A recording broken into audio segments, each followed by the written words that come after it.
This is Don't Panic, episode number 299, recorded January 11th, 2021. Hello, everybody. Welcome to this episode of Don't Panic, the technology podcast on gadgets, the internet, and, of course, you. I am Sean Jennings, joined by two guys who are always stopping the steal. It's Dan Miller and Colby. Sorry, that was the first thing that came to my mind. I should have been more tactful. Oh, boy. Yeah. That's a thing. I think the real question is whether or not we'll be here for episode 300 next week. Will we make it? I don't know. I mean, we've gone through a lot over those 300. The overthrow of democracy, not yet, but you know, it could happen. An attempt. We made it overthrow. Yeah, we made it through Bean Dad, so. We did make it through. God. All right. That feels like 8 years ago. I thought about that a lot last week. I was like, remember when the only thing that seemed important was Bean Dad? Not to me, not to us, but to the internet, when it was like, oh, wow, like, yeah, this is terrible. It's like, but that's how time has just so aggressively just slowed down online, where a day feels like an eternity. Yeah, right. A day feels like an eternity, but then it cuts both ways, because in the moment, in the day, you're like, wow, this is going on forever. And then a day later, you're like, wow, that was so long ago. Right. That was only 7 days ago. Mm-hmm. Guys, we're only 11 days into 2021. Oh, it's not promising. But guys, maybe we should move on. We've got something more positive to talk about. A super important follow-up to last week's episode. Colby, how is your new dishwasher? It's amazing. So the dishwasher hadn't come again. Time vortex problem. The dishwasher had not arrived when we recorded last week. It was going to be delivered. It was delivered without a hitch. They carried it up the stairs, even though there was an elevator. I think they regretted it when they got to the top, but it got up here, which is really what matters to me. I hooked it up myself because it was like $300 to have them install it, and I'm like, there was already a dishwasher there. Like, all they would have done is like connect the water hose. So I did that, and it works perfectly. And now I have a dishwasher again. It's amazing. Congratulations. Yeah. Congrats, dude. Thank you. What was the first thing you washed? Underpants. He really needed some. And then he put the laundry detergent in it. The laundry detergent in it. Now I need a new dish. No. I think the first thing I did, I just put something random in there. Like, I had a bowl out that I had used to like collect the water when I disconnected the hoses from the dishwasher in the first place, and I threw that in there like on a rinse cycle to just to see if it worked. Because the other dishwasher couldn't even do a rinse cycle. But then I did like a full all the day's dishes in the evening, and it was great. Well, you sent Dan and I a little video of the dishwasher working. I got to tell you, that thing was it looked so clean and new inside. I would be afraid to use it because you opened it up like while water was in it, and I'm like, I want to go in there. Like, that looks nice. I want to live in there. It has that new dishwasher smell, which is a thing. It turns out it smells a lot like a new car. Now, how well does it wash dishes? I don't know. It does a real good job. It doesn't, I think, like much like the old dishwasher, it's like plastic doesn't dry great. So like I have to take my Tupperware out of the top and like put it on the drying rack for a while after it comes out. Everything else is great. And for some reason, the old one, when I would run my like stainless steel pans through it, they would get like weird like discolorations in the pan. Like usually in the part that the food went in. Yeah, like film, sort of shiny. Yeah, it's like a weird off-color shiny thing that kind of like I don't know. It wouldn't really go away. It would eventually go away, but I don't know. It didn't seem to like hurt anything, but it was there. But that doesn't seem to be happening right now, at least. So I guess good. Everything comes out very shiny. Nice, like a dishwasher commercial. It's amazing. Yeah. I don't know. I think there's food that's been removed from like between the tines of my forks that has been there for like 2 to 7 weeks. You should start offering your neighbors a service. They can bring their own dishes over. Get them Colby clean. Colby clean. Honestly, right. So it has the third rack for utensils, like the top rack, which is nice, but I didn't consider that the third rack eats into your vertical space for the other racks. Mm-hmm. So like some of my like glasses don't fit, like they only fit in certain spots on the second rack. Or they can always go on the bottom, but and we should say this is already a small dishwasher, the smaller size. Right. It's an 18-inch dishwasher. It's like as wide as a person instead of wider than a person. Yeah, but honestly, it's great. I've never been so happy with the dishwasher. You sound it. I've never been so happy. No, if we're being honest, I never considered, I've never thought about a dishwasher before, really. I think appliances, almost like a car, is one of those things that people so rarely get new ones in life that it is such. When I built the kitchen in my basement, my mother got a brand new refrigerator and a brand new stove. And I had never been around a new one in my life. It's just one of those things you buy so rarely. And holy shit, is the technology gotten so good in these things that it is like heats up fast. The refrigerator is like sexy and gorgeous and like LED lighting. It just looks odd. It's not even a fancy one. And I'm just like, God, I want new appliances so bad because it is like such a nice treat and perk you so rarely get. So wait, the stove heats up more quickly? Is it it's an electric stove with a glass top, and I've used electric stove with glass tops before that are older, and this one, just through no scientific proof, to me, heats up very quickly, very consistent about its heat. It's got that nice dual ring where you can heat a small ring or a big ring. It's got the warming thing. It's got kind of those bells and whistles. Right. That it just works really nicely. Yeah, cool. Turns out new stuff works. Honestly, it's pretty nice. Yeah. I'm going to be sad when we leave this place and have to go back to our place with a new dishwasher, though, because I take the plastic Tupperware out of this dishwasher and it is bone dry. That's nice. It's an old dishwasher. Well, I think some of that, and I might be speaking out of turn, but I think some of that is actually features they took out for energy efficiency. Right. And so you'll never get that back. You got to get the vintage retro dishwashers. Yeah, I'm gonna be like one of those people. I read a story in the New York Times today about Robert Caro. He has a typewriter guy to get his typewriter repaired, but it's like, makes sense, right? Like if you're one of the few people who uses a typewriter, you just can't walk down the street and get your typewriter repaired. You need to have a relationship with someone who does that. I'm gonna have a vintage dishwasher guy. Well, I know toilets are a big one, where Really? all the toilets sold now are low flow, and there's some people who believe it just doesn't work as well, doesn't get it as they just like the high bowl water, the high flush. And so literally, they'll go buy used toilets, or they'll work with plumber. There's a black market. I'm not even kidding. You can look this up. There's a black market for the old style of toilets because they've been outlawed. You can't buy them anymore. Now, I have not experienced that. And used toilet is not a phrase I ever want to think about.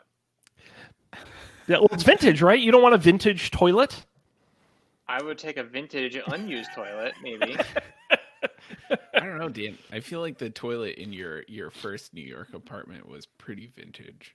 It was extremely vintage, and it was you could definitely feel the power. That thing was flushed very vigorously, especially. Especially that one time. I think this actually happened twice, where it wouldn't stop flushing. Like that was it was very difficult to sleep. In fact, it flushed so vigorously that it steamed up the bathroom just from flushing, because I had to close the door because otherwise I wouldn't be able to sleep because it was flushing so loudly. And then after I did that, there was condensation on all the walls and stuff after a night of it flushing constantly.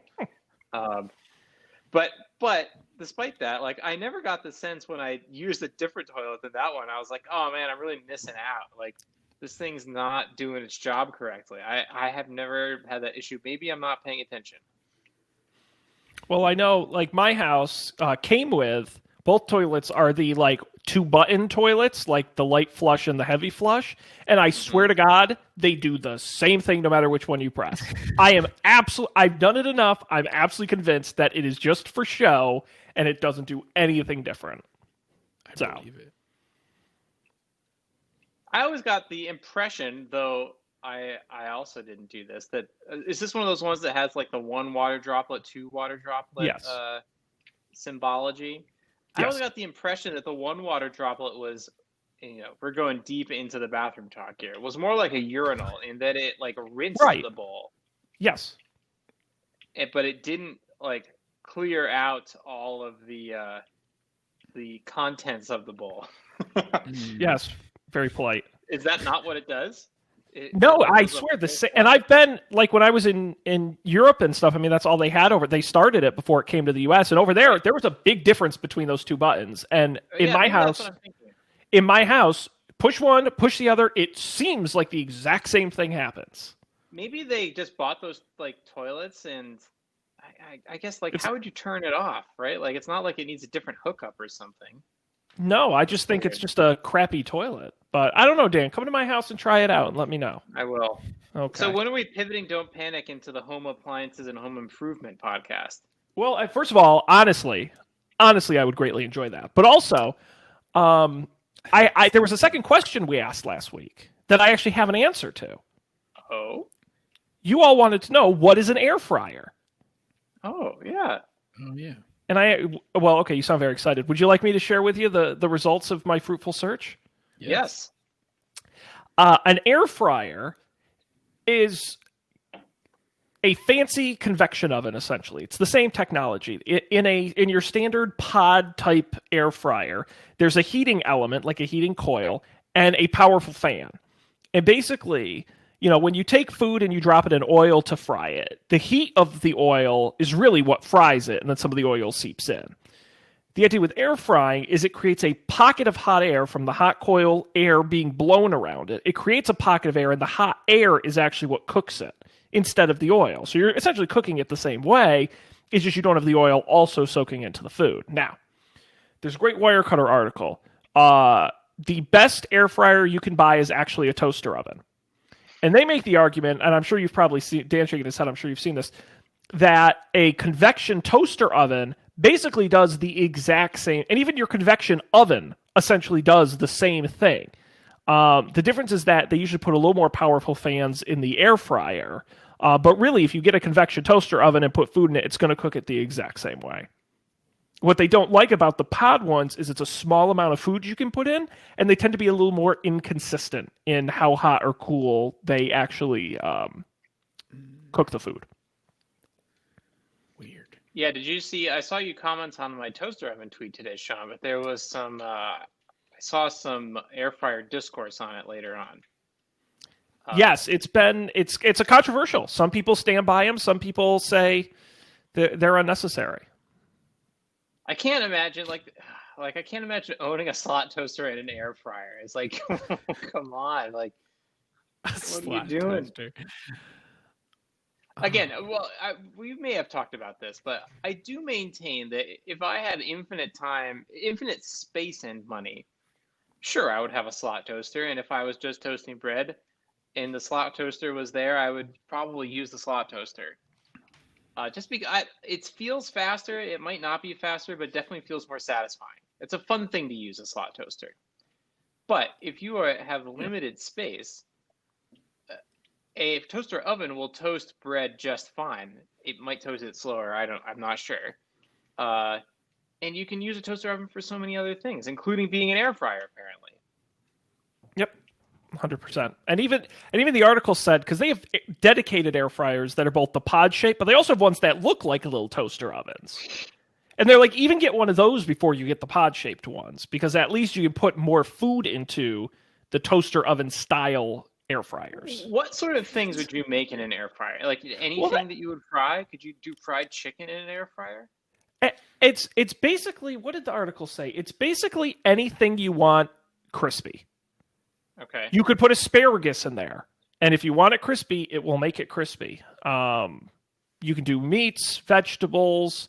Obviously, It's very popular for frozen items, is what I know a lot of people, frozen fries, frozen mozzarella sticks, that kind of stuff that's going to make it crispier than either baking it and healthier than tossing it in a deep fryer. But yeah, if Colby missed my tweet, speaking of making things crispy, we made pancakes over the weekend. We made way too many. And I was like, oh, what are we going to do with all these pancakes? And I was like, well, I guess we'll put them in the refrigerator and try to make them for breakfast. And then we put them in the oven, and it tasted amazing. Like it tasted like we had just made the pancakes. So this is a game changer for me. I don't know why I always assumed that pancakes were like French fries. One of those things that you cannot refrigerate them and have them come out good. That's wild. Like, I've reheated pancakes like in the microwave, which is disgusting. Like, they're terrible. But I can't believe I didn't think to cook them in a pan again. Twice panned cake. Well, I told my tweet back at Dan I said, what? Who has leftover pancakes? That's never been.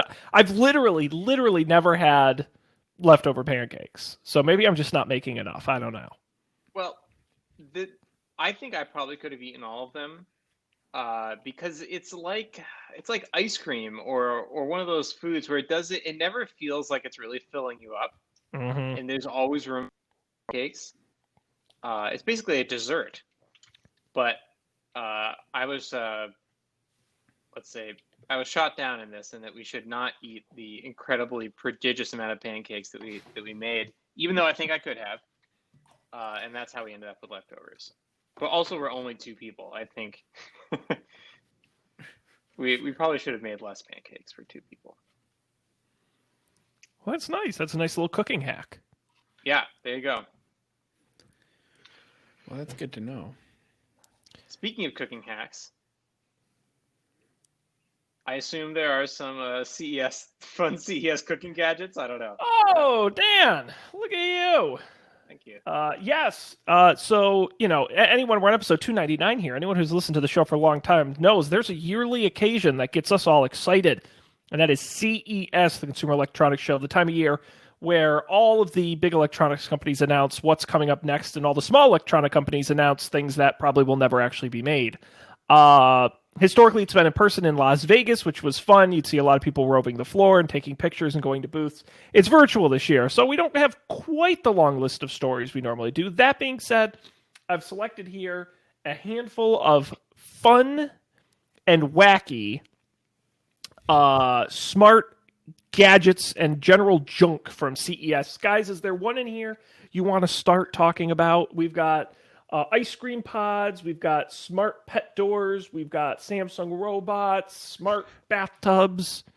I'm looking at the robot right now. Okay, let's talk about the robot. Kind of what the robot's putting dishes in the dishwasher now. Yeah, this is it. Moly. It's happening. So CES is famous for vaporware, so don't get too excited. Samsung announced a number of, I believe it was 3 new robots that are in development. The first one is called Bot Handy, and it is a sort of tall robot on wheels, about, probably 4 or 5 feet high, that has a single robotic arm on it, long robotic arm. And it's got wheels on the bottom. It's basically like a Roomba on the bottom. And basically, they say it's meant to be, quote, an extension of you in the kitchen, living room, and anywhere else you may need an extra hand in your home. It can, that single arm that can pivot at 3 points with a clamp on the end, it'll be able to assess the material that different objects are made of, so it'll grab them with the right amount of force, and it'll be able to handle objects of varying sizes, weights, and shapes. Their examples include setting the table, emptying the dishwasher, doing your laundry, anything a robot on wheels with an arm can do. Oh my god. This is what I've been waiting for. The real question is whether or not this robot will be able to operate the elevator in my building to go downstairs to do the laundry. What happened to Colby's robot? It's wandering the streets. I think it more likely it's just stuck in the elevator. Even like we have a washer and dryer in this place that we're staying at, and you know, it's not a big deal, but every time you do the laundry, now you have to be there to take the laundry out and put it in the dryer after it's been washed. Not a big deal. But it's one of those like just in like the programmer in me is like, this is so automatable. You just take everything over here and you put it in there and you press the same buttons every time. Now, did they say, like, is it actually, do they have any sort of, like, has this been productized or is it just a proof of concept? Like, how would you tell it, like, how to set the table or which dishes to put away where? So, great question. The answer is I doubt they know. So, they announced 3 robots. One of which we just talked about, the Bot Handy. They also announced the Bot Care, which is a robotic assistant and companion. But essentially, the main difference is that it is a robot.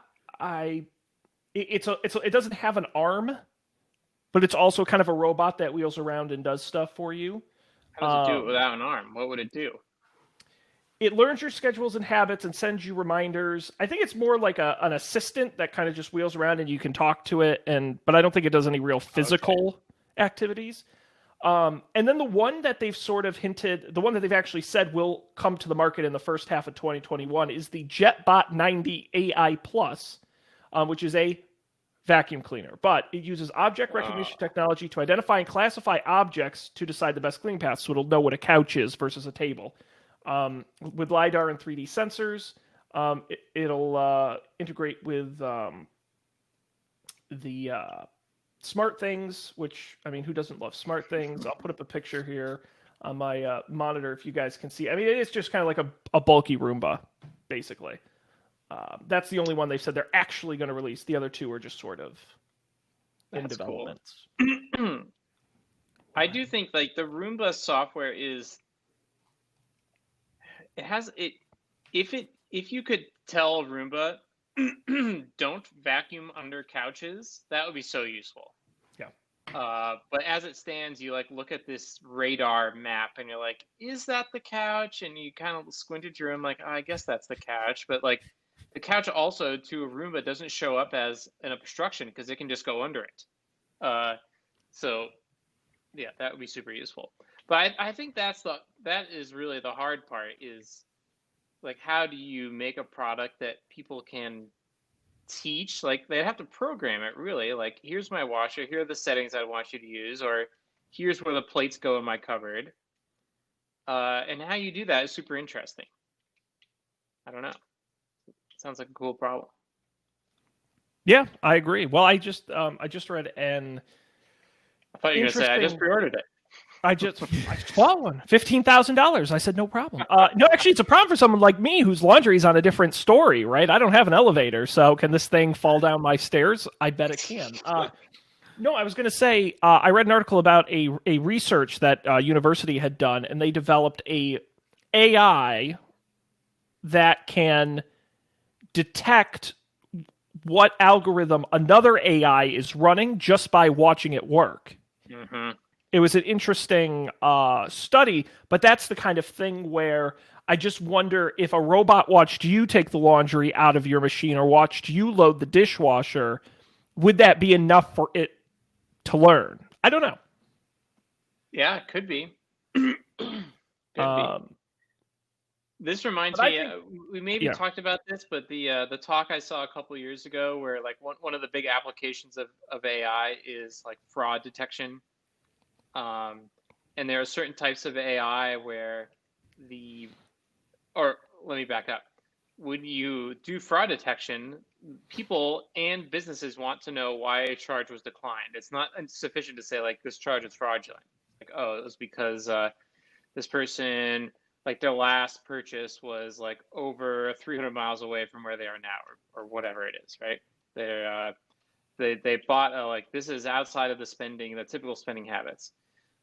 But a lot of these AIs, there's no explicable reason. Like it's just taking all these inputs and like you don't even know what inputs it's taking. You're just feeding it everything, and then it just makes a decision. So when they rolled out this new AI-based fraud detection, and it was better. It detected more fraud than the old one, but the only problem was no one could explain exactly why it had made a decision. So what they did was they made another AI that looks at the charges and then the outputs from the fraud detection AI, and then comes up with a plausible explanation as to why it may have been declined. But it's a completely different system. And people, like everyone was satisfied. Like customers, that no one complained that it seemed implausible. But like deep down, everyone working in the system knew it was like, well, this is not necessarily the reason why the charges declined at all. It's just another AI's interpretation of what that one was thinking. This is the future. Weird. Nobody knows how anything works. Yeah, like I think this is like there's gonna. Have you either of you read the I, Robot books? Not the Will Smith movie. Wildly different. Yes. But the idea that there'll be like robot psychologists, like I think there's going to be computer psychologists pretty soon, not in title, but in effect, like you're not going to be writing any code. There's no code to look at. All you're looking at is like the behaviors of all these systems, what they did at a time, and you're trying to come up with a plausible explanation as to why they may have done it, but you'll never know if you were right. Yeah, it's awesome. I'm excited. I think that's great. Although I will say, I think about the bot handy here, and I'm trying to figure out if it actually is like if it were a reasonable price and worked well. I just don't think my life is that like I just don't need it. Like, is it really like at what point? I know there was I think it was Samsung, and this may have been last year, but they were working on a robot that essentially like permanently mounts to your kitchen. And it's got 2 arms, and essentially all it does is cook. That's the whole robot's job, and it can reach all the pans and the food, and it cooks for you. To me, that's better. I don't need a robot to do like minor tasks, like they're minor. I need a robot to do the stuff I don't like. Laundry isn't that difficult, or loading the dishwasher, but cooking a meal, I don't know. See, I think cooking the meal is like the fun part. I would rather have the robot that cleans up after me. Yeah. And I will say like not having had a dishwasher for a while, it's not like that much work to wash all your dishes all the time. But like it's some work, and it does add up, over the course of a day. Well, I guess the interesting question for me then becomes, can they make a robot that does these tasks as well as I do, or better? Like, if they were like, this robot will scrub 99.9% of stuff off your plates, and the average human does 96%. Like, can they actually be like, this robot will do laundry better than you will? Then I'm like, okay, if it does it as well as I do, that's not impressive because I don't do a good job. So, you know what I was just thinking? Like, I would love a robotic sous chef where I can just say like, I need a small bowl. I need the quarter cup measure. Please chop me 1/4 teaspoon of parsley or something. yeah. That'd be cool. Well, that's what's interesting about the 1 arm concept to me is like, it's so much simpler than having 2 arms, right? I'm assuming. Yeah. Seems Tell like me it. about it. And you think about like it can't really chop with 1 arm, I wouldn't think, right? or not well anyway. So it can only do certain tasks, but maybe that's good. Maybe that's a smart way to do it. Yeah, maybe you could give it different attachments. Like you could have an arm thing that is like it like a sucks up the KitchenAid parsley, and then it like there's like a food processor thing inside of it, and then it spits the chopped parsley back out. It reminds me of. I'm sure you guys have never seen the movie Runaway with Tom Selleck. Oh, you really okay? I'm going to recommend if you get a chance to watch this movie. It's I won't give you the whole thing, but essentially it's Tom Selleck, who is a robot police officer in a world where robots exist. But again, they're not dangerous. They're just like household robots, but he like corrals them when they go out of control or something goes wrong with them. And one of the scenes, and Gene Simmons plays the bad guy. It's a great movie. But there's a scene in the movie where there's like a robot just suddenly has a gun and like shoots somebody. And it's like, who gave a gun to the robot? Like, that's what I think of this thing with its one hand. Like, oh, it's got a gun all of a sudden? I just think of that movie. But, Runaway? Or Runaways. It's one of the two. I forget if it's plural or not. With Tom Selleck. Kirstie Alley's in it. Oh, I see it. The Apple TV thing. Oh, there we go. I see that beautiful mustache. All right. Oh, it is so... Because the robots are like giant, clunky 80s robots. And and Gene Simmons is programming them to go berserk. It's a great movie if you get a chance to see it. Anyway. So that's the robot angle. Guys, is there something else in here we want to pine on? That'll change the future forever? I mean, we can talk about the ice cream pods. Okay. I know we love pod machines on here, whether it's the Keurig or the Nespresso, where we've talked about the famous implosion of the Juicero. Yeah. Well, guys, good news. Pods have come to the cold cream sector. Called Cold Snap, it takes pods filled with ingredients and turns them into soft-serve ice cream on demand. They also plan to offer frozen yogurt pods, frozen coffee pods, frozen smoothie pods, frozen healthy shake pods, and slushy pods. There will also be frozen cocktail pods as well. There aren't a ton of details around it. We don't know what the machine will cost or what the pods will cost, though they say it's supposed to start shipping in the second quarter of 2021. They're also testing it initially in Boston. I'm just saying. You can get on it. Get an exclusive review. The pods are not refrigerated. They're shelf stable, so God knows how they turn that into ice cream, ? But they do come in giant silver cans the size of like a hard seltzer can that you have to put in your pantry in the single pods. In anywhere from 60 to 90 seconds, you will have single serve ice cream. I feel like we're just inching closer and closer to this like Star Trek like microwave thing that just like conjures food. Yep. It's like we're getting there. I mean, that's going to be amazing, but notably in the Star Trek thing, there's just one thing that does all that stuff. You don't have your single-use oven pods that you cook your hot food in, and your coffee pods and your cold pods. Right. We're waiting on a convergence.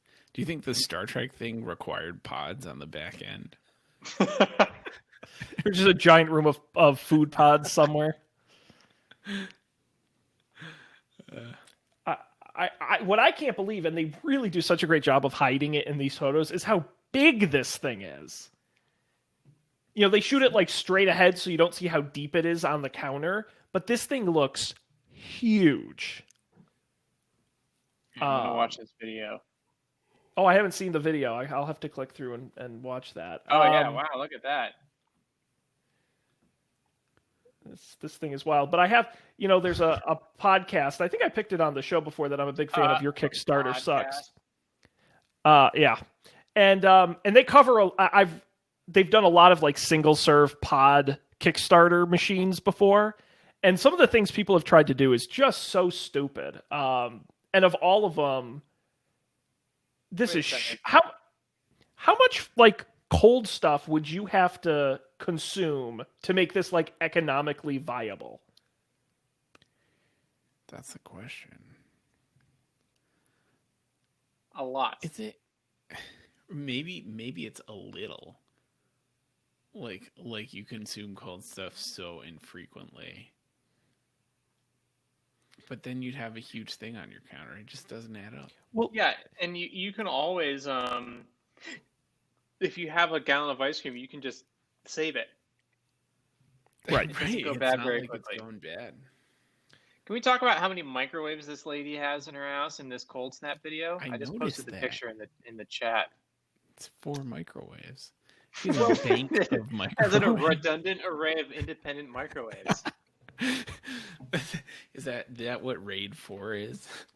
Oh, Yeah. you know what it is? I think, and I don't, because I do love your joke, and I'm going to give you. I think they're implying it in a shit because the immediate next shot is also. I think it's an implied like shared workspace. It's not like her personal kitchen. That is a pretty worky looking thing. I've seen microwave arrays. But I do love the idea that she's like, I don't need an oven. I just need 4 microwaves, and I'll be covered. Like no fridge, no nothing, just 4 Wait, microwaves. is this what the cool tech companies have in their offices now? Just a microwave wall? That's I think HubSpot had something like that where I don't know if it was like a wall of microwaves like that, but there were multiple microwaves like in the wall stacked on top of each other. I could be misremembering.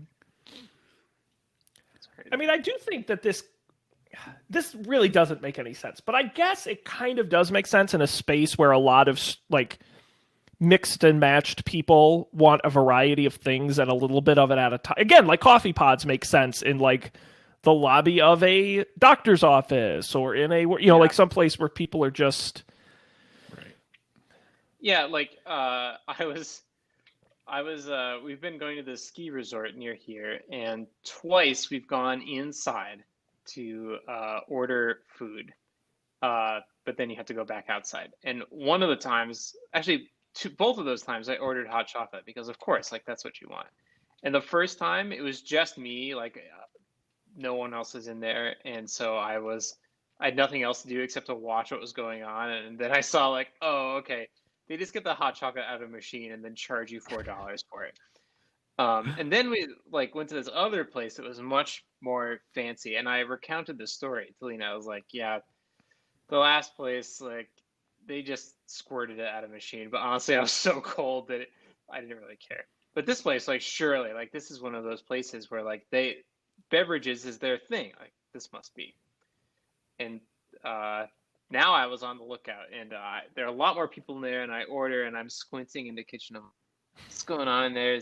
Is there a machine? Sure enough, I see like, god damn it, this like one single purpose hot chocolate machine. So I think this makes a lot of sense in a commercial setting because they are down to get these single purpose machines for things that people order a lot. And I'm sure there's plenty of places where people would order a lot of ice cream. Like imagine if you could walk into any coffee shop and also get ice cream. That would be cool.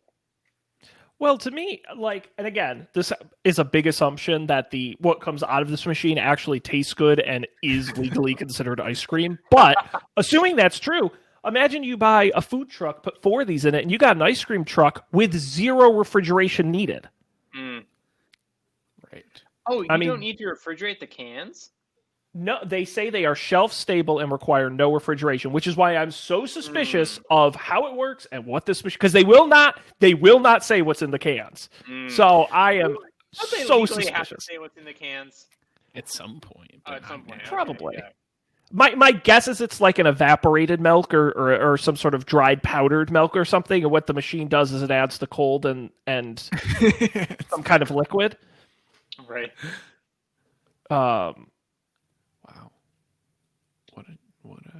What a crazy thing. Oh, and of course you got the Soda Stream being a prominent contender in the pod market, basically.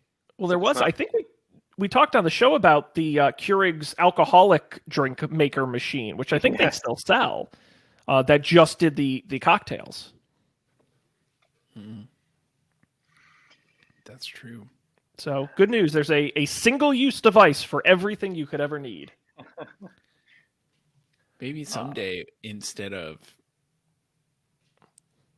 before we get the Star Trek convergence of all the devices, you could just have a room like the bank of microwaves, right? But like all all around the room, just like cutouts with like single use things Right, in them.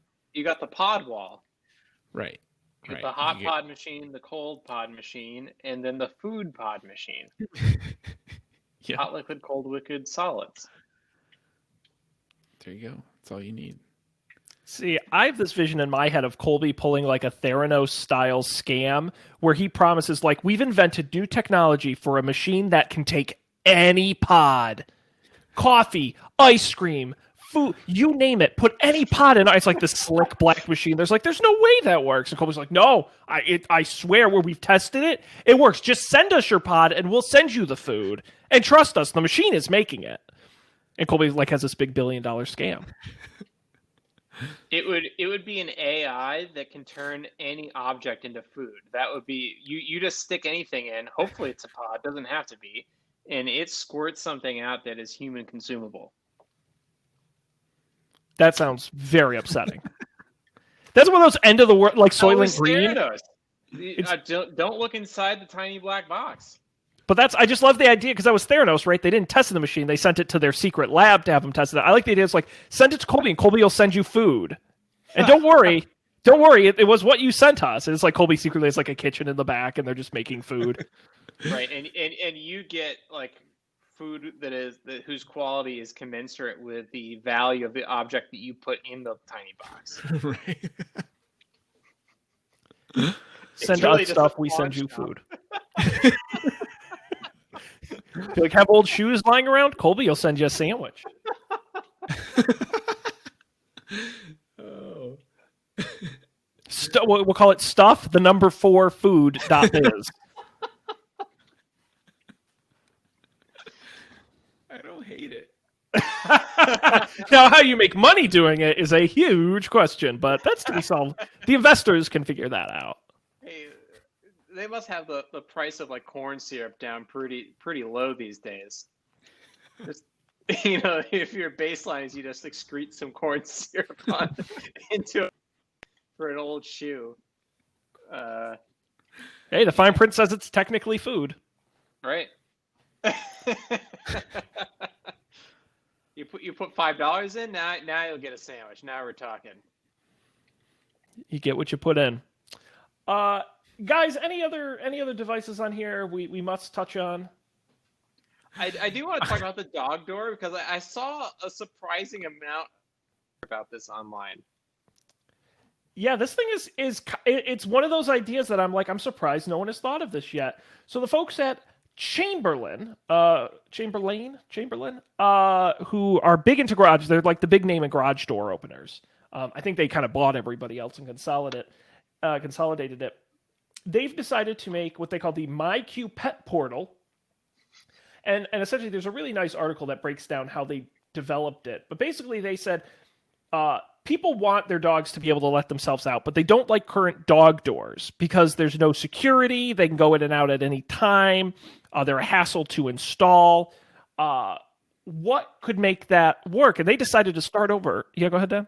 As someone who's never had a dog, like I know that dog doors are things like tiny doors inside of doors that allow dogs to transit, but do they allow dogs to go both in and out? Yes. Okay, so they're just flaps. There's not a one-way dog door. No, I mean there are like nicer ones, but no, I mean it's pretty low security. Got it. Okay. And so Chamberlain decided they're just going to build a whole new door. And so basically they started saying, if we created a door that already had this tech built in, what could we do with it? So they created a motorized door already built in. And that door includes twin 1080p cameras, IR and light touch safety sensors to avoid pinched tails, microphones and speakers to talk to your pet, plus an encrypted Bluetooth low-energy beacon that goes around your dog's neck. The door won't open until your pet is stationary for a few seconds to make sure they actually want to go out, and the door automatically closes behind them. It's essentially a motorized sub-door within the door that uses a lot of technology to properly let them in and out and seal the home. And it looks like a regular door when you're not using it. I mean, it does look like a regular door. It's honestly, if you just sent me the GIF of this with no explanation, I'd say that's like some crazy sci-fi stuff, and I love it. Now, for these things and for like the smart locks and the smart doorbells, how do you power them? That is a super good question that I don't have an immediate answer to from this article. What about for like the smart locks and the smart doorbells? Well, the smart doorbells, a lot of doorbells have power. They have transformers and powers that actually run in the wire out to the button. Otherwise, you put a rechargeable battery. My Wise smart lock literally just takes AA batteries. Oh, wow. So eventually your lock runs out of batteries? I had to replace them the other day, actually. And when it runs out of batteries, how do you open your door? Well, mine has a key, so I mean I can still manually unlock it with a key. But it gave me plenty of notice before it went out. They're like, "Hey, just letting you know your battery's running low. You should replace it." So it wasn't a surprise. Here's another. I got tons of questions tonight. How do we know when batteries are running low? Just like the regular old batteries, AA, right? Like, how can you just tell? I'm gonna have to get back to you. Should that be what I research for next week's show? Okay, yeah. This week's research I never thought about that. was wildly successful. So,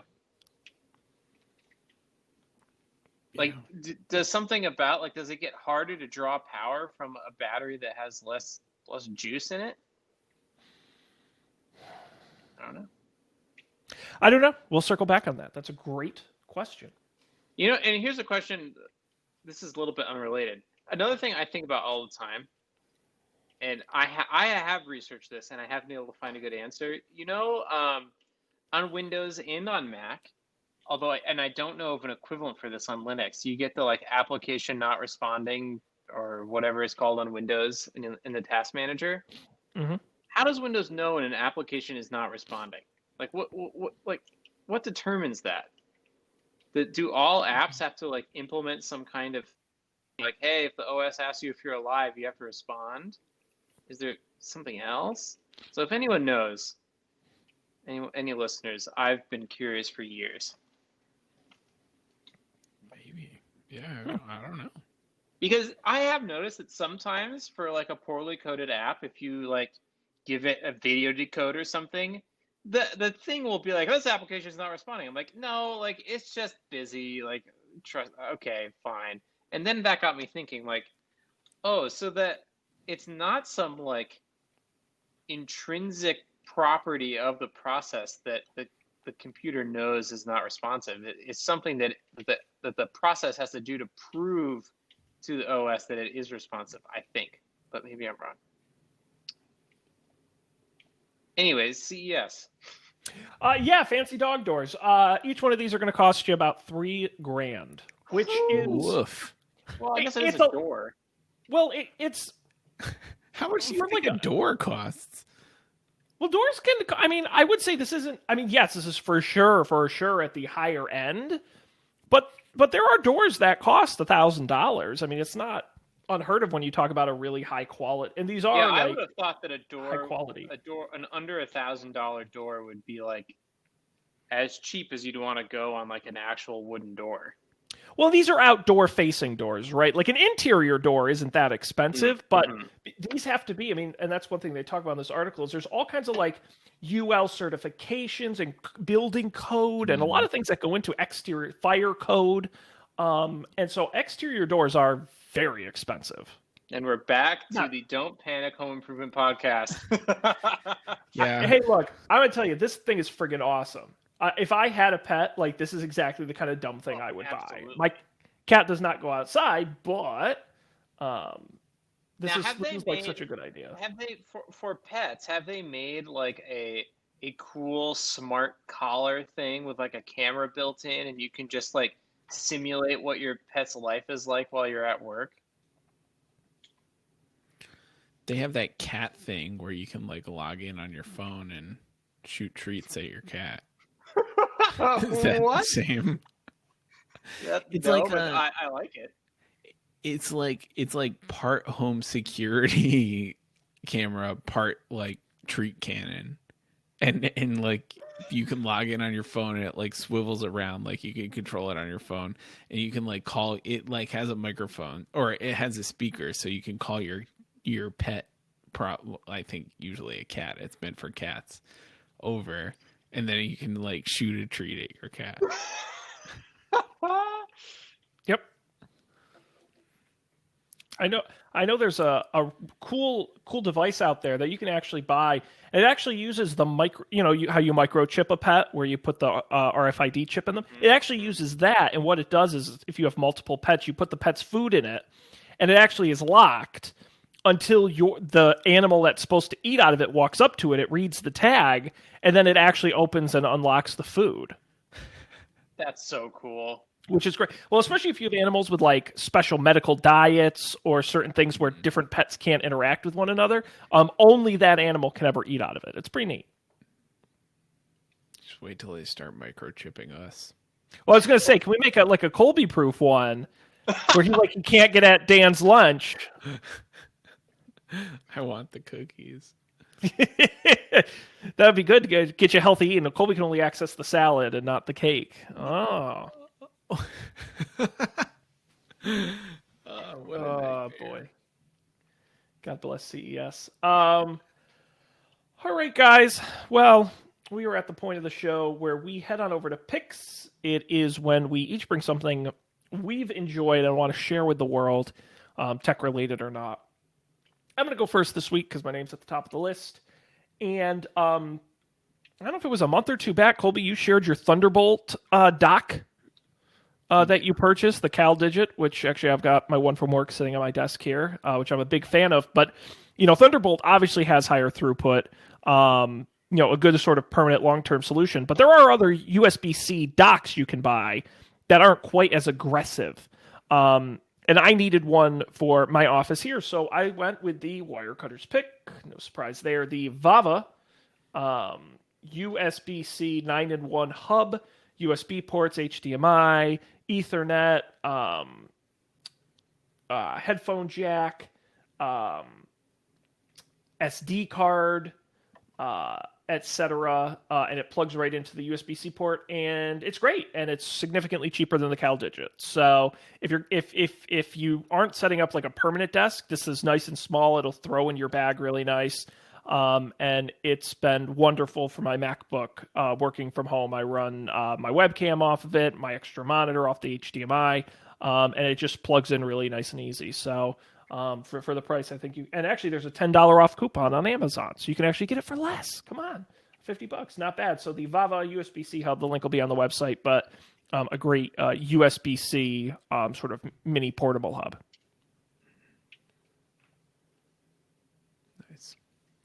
Not the most exciting thing, but it does literally get the job done. Dan. Yes. What do you have? This is another entry in Dan's little Mac apps that make his life better, and this one's called Screeny. And tell me if this has happened to you. I take a lot of screenshots for my work, and it's a little bit better in whichever version of Mac OS made it so that when you take a screenshot, the little like preview of the screenshot appears in the lower right hand corner and you can drag it around, but it disappears pretty quickly. Yes. And oftentimes I like take the screenshot and I'm like, all right, now I'm gonna like type up this whole message and now I'm gonna like paste the screenshot in here, and it's like, okay, gotta go to the Finder and like go to the desktop or wherever it is that hopefully, I think they go to the desktop by default, maybe. Go to wherever your screenshots are, find the right one. Like maybe you gotta, sort by like created. Okay, yep, there it is. What if instead you just had a little icon in your menu bar, and whenever you click and drag from it, it just grabs the most recent screenshot. So like take a screenshot, type up whatever you're gonna type, click and drag from the menu bar, and drop it into Slack or Gmail or whatever, and it's gonna be the last screenshot that you took. And also, if you click on it, it gives you a nice like grid of all of your recent screenshots. And that's what Screeny does. Wow. It's pretty simple. I just love Mac and Windows utilities. They're just, who comes up with this stuff? It is so neat. Didn't one of you had a really nice utility? The AirPods utility. AirBuddy. That I was, and I love this little stuff. It's awesome. Yeah, AirBuddy is kind of what inspired me. I was like, I should really be looking into this stuff more. Yeah. AirBuddy doesn't work for me at all. It What? just doesn't work. It doesn't connect. When you click to connect, it just doesn't connect my AirPods. I don't know why. Now, here's something I found out. Did you know if you double click on it, on the things in AirBuddy, it connects? Were you aware of this? No, maybe I'm not clicking enough times. Oh, maybe you just click one time. I'm not sure. But I should have another little tiny Mac app next week, so stay tuned. On one hand, I think it's awesome. On the other hand, I'm jealous because the one Mac I have, my work Mac, I am not allowed to install programs because I am not an administrator. So it's really because I have an issue connecting my AirPods, and it's annoying because I can't do anything about it. Yes. I can install from the App Store, but I cannot install, what are they, DMGs? Oh, Yeah. I see. Well, Screeny's in the App Store. Hey, all right. That's exciting. I'll definitely give it a shot. Nice. That's awesome. And frankly, I think my IT department doesn't want me doing App Store stuff, but they don't know I can't. So don't spoil I was it. gonna say on a Mac, like if you copy the DMG, but I guess if they don't allow DMGs to run, Yeah, you need administrator privileges, and my account specifically does not have them. What if one of us opens the DMG for you and then emails you? No, because, I can open them. The thing is, I just whatever that's like. It'll even start the installation, but it'll just get to a stage where I guess it checks with the OS that I can do it, and then permissions. I know. How dare the IT department not allow me to install random apps downloaded from the internet? Shame on them. Yeah. I mean, honestly though, that's not going to be what gets you. If someone can convince you to install a random app from the internet that actually steals all of your data, they can also convince you to just like tell them your password. Absolutely. Absolutely. It's so funny too because I've talked on the show before. My desktop is starting to show its age, and so I'm contemplating my next move in computing, which will probably happen over the next year. And I genuinely don't know if I'm going to buy a Windows or Mac. I'm absolutely on the fence because I've enjoyed using my MacBook for work. These M1s are so interesting. But also the new Windows machines are so nice, and they announced at CES the processors that are coming later this year that are supposed to be like not quite M1, but they're going to be really slick for Intels. So, I didn't read about that. TBD. Yeah, I forget what they're called. And they use a bunch of fancy technology. I don't understand how it works, but it's basically like it uses ARM type architecture, but it does some things that M1 doesn't even do. Anyway, it's supposed to be pretty exciting for laptops and desktops. So, enough of that though. Colby, what are you picking here? So this app is called Libby, and it's like, honest to God, it's a really bad app. It's terrible to use. But here's the thing: you can like log in with your like local public library credentials and rent books from the library, for your Kindle for $0. Like, how did I not know this was a thing? So is this a abstraction over all of the different libraries? Because a lot of libraries let you do these ebook like lending stuff. Yeah, I don't know if it's like, it's like library software as a service thing that like libraries belong to. The Boston Library happens to work with this thing. I honestly I don't know anything about it. I don't know how it works. All I know is that I like typed in my numbers for BPL. I like logged in and I found a book that I wanted to rent from the library. It said read this on Kindle? And I clicked yes. And then it popped me out to Amazon. And Amazon was like, deliver this to Colby's Kindle? And I said yes. And then now it's on my Kindle. Sweet. It's crazy. Yeah, from what I read here, Libby is powered by software called Overdrive, which is sort of the underlying, they say, the industry's largest catalog that covers about 90% of libraries in North America. I'm guessing it's just sort of their default underlying. And then Libby is sort of the like consumer-facing side of it. So this is like, what was that thing? It was probably Sean that told me about this, where you could like sign up and it would find all of the movies that you have on the platform and then put them on all the other platforms. Oh, yeah. I forget what that was called. I also forget what that is called. I guess we all used it, right? It was, yeah, it's amazing. Yeah. It was, I think it was when Ultraviolet went to Movies Anywhere. Movies Anywhere, yeah. Yeah. Yeah. It's like Movies Anywhere, but for ebook, for libraries lending ebooks. Also, they do audiobooks.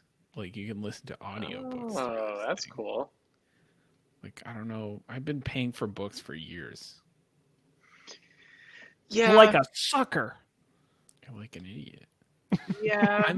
I'm really curious about what is going to happen when, like, it seems like a purely software version of the library. Like, it said your book is due in 14 days and there's a button to return your book. But I don't know, like, does it like, if I don't do anything, does it get returned after 14 days, or do I get charged a late fee if I don't? Maybe this is their business model. Well, yeah, and I think that's how they get away with it with the publishers, is they're like, sort of like a real library. It's like, we only have 3 e-copies, and they can be taken out at a certain time. But I would love for you to get a digital late fee. You have to pay, like, in Bitcoin or something really stupid. Right. Like, on the one hand, it's really cool, but on the other hand, it's like, it makes it feel so stupid that, that like, this is happening. I don't know. I'll report back in 2 weeks when I have to return my library book. Maybe I'll be a day late just to see what happens. You might be sent to prison for not returning your virtual library book. Right. Yeah, available on the App Store and Google Play, totally free. Libby, super cool. I think that's great. I think we should all support our local libraries, although I don't know if doing this actually supports your local library. Question mark. I have no idea. Awesome. Alrighty. Well, that's great. That's great. Guys, is there anything else you'd like to say or do this evening before we wrap it up? No, I'm good. Yeah, All right. Hey, there's no shame in that. We've gone for an hour. We've talked enough about everything really except tech for the most part. We talked about a lot of home tips and a few other things. I hope everybody out there enjoyed it. Of course, you should check out our website, don'tpanic.io. It's really nice. These guys worked very hard on it, and you should go there and get all the past episodes, the audio, and of course the links to the pics are there. Don't worry about finding it yourself. Just go to the website and click and check it out. But you know what? I shouldn't say this. Nobody watches the show, but guys, I had to. There was a little project inside my company where all of our remote sales reps, there's like 50 of them. I had to have them all buy a tripod and a ring light because I'm going to be teaching them how to shoot videos at home, like to send to customers and stuff. And I had to send them an Amazon link, and I may have used our referral link to have them all buy it. So we'll see. We might actually get some money from it. Hey. Who knows? But I was logged into my Amazon, and I have the little banner up top for the associates account, and I'm like, oh, I could just use that link. So I'll let you guys know. Maybe we'll make some money off of it. Either that, or you're going to get kicked off of Amazon. Hey, look, skirting the rules, man. When we make $3 off this, you're not going to be laughing anymore. But go there because we do get your 3 cents in referral money. Of course, you should also follow us at Don't Panic Show on Twitter and email us don'tpanicshow@gmail.com. If you know the answer to some of Dan's probing questions, you should definitely let us know. And join us next week. We'll be back with another exciting tech episode. Maybe there'll be some tech news. Who knows? But until then, they're Colby and Dan. I'm Sean. Thanks for being here as always. We appreciate it. And we'll see you next week for yet another exciting edition of Don't Panic.